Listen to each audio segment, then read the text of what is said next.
I have my own personal experience in recent days of loss for somebody that I didn't actually know at all.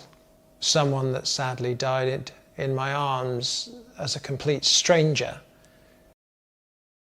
So unconditional love, what is it and how does loss impact us? I was chatting with a peer about this only yesterday, actually, knowing that I was going to be shooting this today.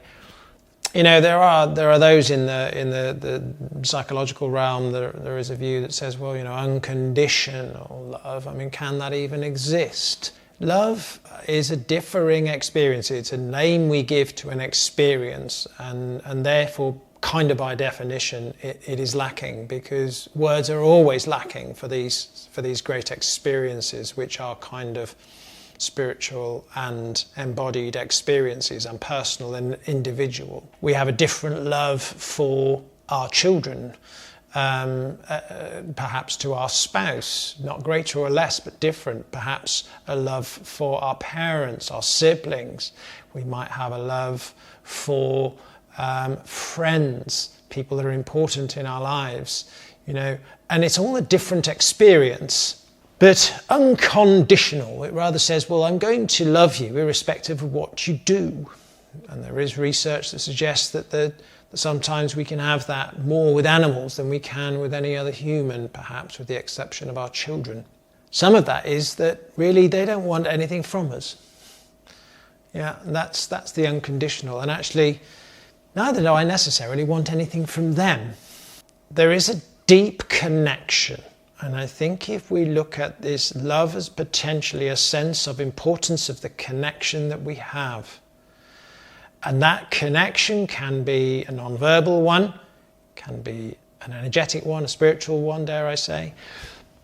And often I think that's where, with animals, we don't communicate through human language, but we do have a sense of connection with them, and they sometimes are more attuned to our sense of our mood. If we're upset, they will come, and they know it, and they can feel it. Yeah. Now we actually have that, and we can attune to that more with practice, I think. And many indigenous cultures, I think, have retained that, whereas so-called modern, evolved Western man has often lost a lot of that connection. And so, connection and therefore loss. Why does loss have an impact on that? The loss of something, of another existence and another being, particularly if we have a strong connection to that other human being, is a wound, and it hurts. Some might say, well, therefore, if that's unconditional love, then there should be no loss that comes because there was no attachment and there was no sense of need. Well, I've lost something I need, it's lost something I got, so therefore is it unconditional? Well, I mean, let's just go, what does loss do for love, whether it's unconditional or not? I have my own personal experience in recent days of loss for somebody that I didn't actually know at all. Someone that sadly died in my arms as a complete stranger.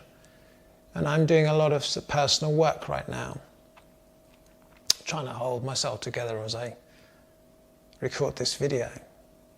There is loss of another human spiritual existence that we can connect to. And actually, when we can feel that, I think it's one of the most beautiful, humbling aspects of human existence. And if we could all connect more with that, there'd be a lot less suffering in the world, and there'd be a lot less aggression towards one another, a lot more compassion, a lot more patience. We can all cry for a starving child in Africa when we watch Live Aid, because we connected to them. There is something existentially human about a connection to other things, and not just humans, but to every living thing. Many spiritual pursuits, religious dimensions will have a connection to life, and